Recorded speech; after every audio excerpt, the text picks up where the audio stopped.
Nabi Musa alaihissalam merupakan kisah Nabi yang paling sering diceritakan dalam Al-Quran dengan total sebanyak 136 kali.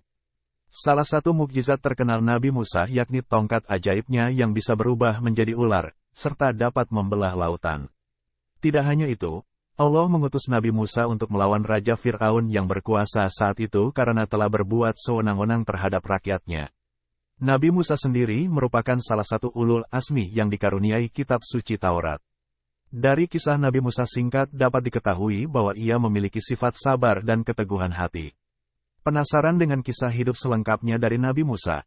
Di bawah ini ulasannya yang perlu Anda perhatikan.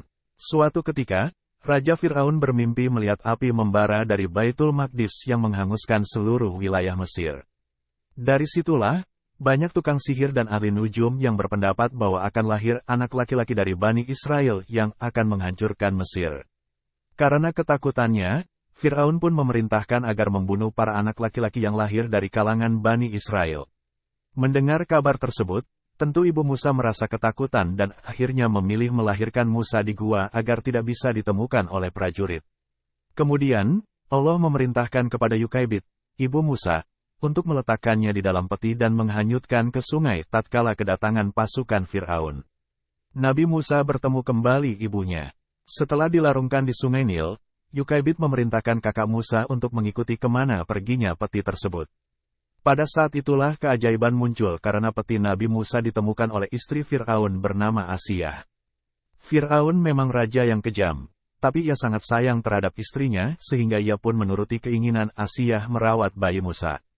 Siti Asiyah pun mencari wanita yang dapat menyusui Musa bayi karena sejatinya ia hanya mau minum susu dari ibu kandungnya. Mendengar kabar tersebut, Yukaibid pun merasa senang karena selain mendapat upah besar, ia pun tidak perlu khawatir Musa akan dibunuh. Setelah beranjak dewasa, Nabi Musa meninggalkan istana Fir'aun untuk berkelana karena keselamatannya sedang terancam. Sebab, terdapat salah satu pasukan Fir'aun yang terbunuh oleh Nabi Musa karena ia mendamaikan kalangan Bani Israel. Musa yang pergi tanpa arah tujuan bertemu dua orang gadis yang sedang memperebutkan air untuk binatang ternak mereka. Nabi Musa pun berusaha membantunya dan ketika hendak pulang mereka mengundang Musa datang ke rumahnya.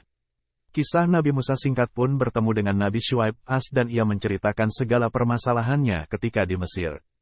Pada akhirnya, Nabi Musa mendapat tawaran dari Nabi Syuaib untuk menikah dengan salah satu putrinya dan ia tinggal di Madian selama 10 tahun. Nabi Musa kembali ke Mesir. Nabi Musa teringat akan kaumnya, Bani Israel, yang tertindas oleh Fir'aun dan ia pun memutuskan kembali ke Mesir untuk membebaskan kaumnya dari penindasan. Nabi Musa didampingi Safura, istrinya, menerima wahyu di Bukit Tursina. Kisah Nabi Musa singkat pada saat menerima wahyu, ia melihat ada cahaya putih dan suara yang dikhususkan untuk Musa. Tentu saja, Fir'aun merasa murka dan ia pun memanggil seluruh tukang sihir yang ada di Mesir untuk melawan Nabi Musa. Namun, tidak ada satupun yang berhasil mengalahkan mukjizat Nabi Musa dan bahkan banyak tukang sihir yang mengikuti ajaran Musa. Fir'aun yang tidak terima itu menyiksa tukang sihir dan istrinya sampai meninggal.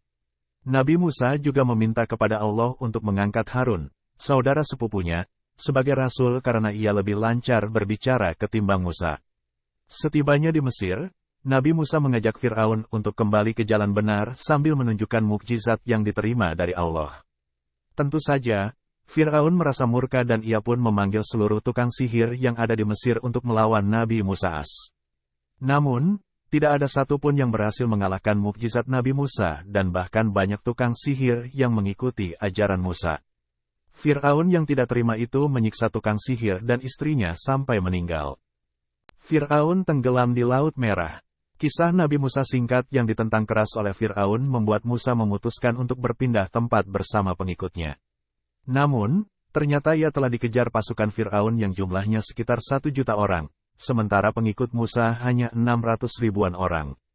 Sesampainya rombongan Nabi Musa di hadapan Laut Merah, Allah memerintahkannya untuk memukul tongkat ke permukaan laut. Atas kuasa Allah, air laut dengan ombak tergulung berubah menjadi laut terbelah yang mencengangkan mata. Nabi Musa dan rombongannya segera melanjutkan perjalanan hingga tibalah di daratan. Sedangkan pasukan Fir'aun yang masih di tengah lautan akhirnya tenggelam tanpa ada yang selamat setelah Nabi Musa memukulnya kembali tongkatnya ke laut. Pertemuan Nabi Musa dan Nabi Khidir dikisahkan bahwa awal pertemuan Nabi Musa dan Nabi Khidir karena saat Musa ditanya tentang siapa orang paling pintar, ia menjawab dirinya bukan Allah. Kemudian, Allah berfirman bahwa mempunyai hamba jauh lebih pintar yang ada di antara pertemuan dua laut. Selama perjalanannya bersama Nabi Khidir, ternyata kisah Nabi Musa singkat tidak bisa sabar dengan sikap Nabi Khidir. Akhirnya, Nabi Khidir pun memberikan alasan terkait tindakannya yang melobangi perahu karena mencegah terjadinya perampokan oleh penguasa kejam.